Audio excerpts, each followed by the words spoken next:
Hello YouTube, it's the scientist once again with another discussion. Today I would like to discuss a proposal called Meatless Mondays. What exactly is Meatless Mondays? Meatless Mondays is a proposal from the organization called Meatless Mondays, stating that we should have one day of the week where we do not eat meat. Why should we do that? Because it has various benefits for society that I will get into a little bit later. But first, let me talk about the history of Meatless Mondays. Where exactly did it come from? Meatless Mondays can be seen during FDR's presidency when he was trying to keep resources during World War II and the Great Depression. He had various days with different themes, as one can say. Meatless Mondays for one, Wheatless Wednesdays as another one, to reserve resources so there will be a abundant amount, well, not abundant, but more of an amount for most of society. The reasoning why I wanted to do Meatless Mondays is because I think it has one of the best situations for everyone. There's very little sacrifice for everyone, but there's great benefits. To make things clear first, yes, I am vegetarian. I've been vegetarian for about 7 months, which is not a long time, I have to admit. However, some people may find it hard, so I'm not 100% sure on that. Another thing I want to make clear is that I am not preaching vegetarianism. I'm not saying it is healthier, morally right, or better in any way. I'm just telling you what this proposal is stating. I'm not going to be saying, it's horrible that we're killing this much animals, or vegetarianism is better, is healthier because this, and it. It can be healthier to eat meat if you watch what you're eating. If you're not eating as much red meat, eating less junk food, etc., then yes, it can be a very healthy diet if you choose wisely of what you're intaking. So one day of the week, that may be hard or seem hard for some of you, but it's really not that hard. The daily recommended intake of protein is 56 grams of protein for an adult male and 49 grams for an adult female, which isn't that much, really. If you eat one peanut butter and jelly sandwich with wheat bread with whatever sides, fruit or vegetables, and you have a couple of bean and cheese burritos for dinner with whatever sizes you want, you'll be able to intake the daily recommended of protein and such. And if you are really adamant of having the X amount of daily recommendations for everything, then you can take a daily vitamin, and that will be able to help you out with that. But again, it won't kill you for one day if you don't have enough vitamin A or etc. Now, what exactly are the benefits for Meatless Mondays? One of them I want to point out is less energy into the environment. If you look at an energy pyramid, which I will put up right here with a link, the energy pyramid has the food chain of animals. The very bottom is producers, which is plants that use photosynthesis to make their own food. Above them is herbivores, which eat plants. Above that is small predators, which eat the herbivores. And then top predators, such as hawks or humans, that eat everything below it.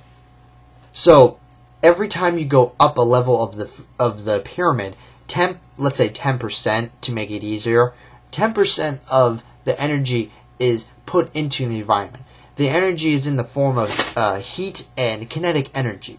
So every time you go up a level, 10% of energy is expended into the environment. So with producers to herbivores, which is 10%, herbivores to small predators, which is 20%, and then small predators to top predators, which is 30%. 30% of energy is put out into the environment. Now, if we only use produce, then we only have 10%, because we're only going from produce to a next level, which is 10% energy expelled into the environment, which means that we have that much more energy to use for other stuff such as, working out or whatever. You can also see this in a more tangible benefits. If I'm like, oh, what do I care if I have a little bit more energy to work out and such. Here's an analogy I want to use. Let's say on an average day, 100 cows are turned into meat, to put it lightly, to supply the demand of meat for the society. If we decide to use Meatless Mondays, that means 100 cows are not used on that day, which means 100 cows are saved or can be used for Tuesday. Because we use 100 less cows weekly, that means throughout a year there will be 5,200 cows not used or not used for meat. Because we're not using as much cows, we are not sending as much meat into the grocery stores, which means not as much gas. Because there's less demand for meat on one day at least, that means there's less demand for cows. Which means because we're using less cows, that means we need to grow less infants. Because when we use a cow, we have to grow an infant for future demands, so that we don't need as much a future commitment of meat. Because we're using less infants, we have to use less energy to grow that infant. We don't need as much food. We don't need as much land for it to roam. We don't need as much water, heat and such, so that it can grow into a cow that we can consume. So, let's say the 100 cows use 4 acres of land. This isn't mathematically correct, but just to make it easier. So the 100 cows uses 4 acres of land. Now, that 4 acres of land can be used for other stuff. That can be used for vegetation, which can be used for Meatless Mondays, which I will talk about in a second. But because we're using less gas to grow the infant, we can use that gas for other stuff. And we can use the water to feed ourselves. And we can use the grains and stuff to feed, other animals and such. So we're limiting our consumption of resources, which is always a good thing. Now, for the 4 acres of land to provide for produce, even if we have that extra acres of land, we don't need it necessarily, because produce, when you look at a shelf on a grocery store, all of that produce will not be eaten. A good chunk of it will be thrown away. Because we'll have Meatless Mondays, that means on Monday at least, hopefully the shelf will be completely gone, because everyone will have a higher demand for for fruit. So there'll be less waste of fruit, which is always a good thing, because if we're putting less into the landfills. So once again, I hope you enjoyed this video. I think this proposal is a great idea. A lot of benefits for very little sacrifice. And I'm not saying that meat eating is bad. I'm not saying vegetarianism is good. I'm just giving you guys the proposal, and it is up to you to decide if it is good or not.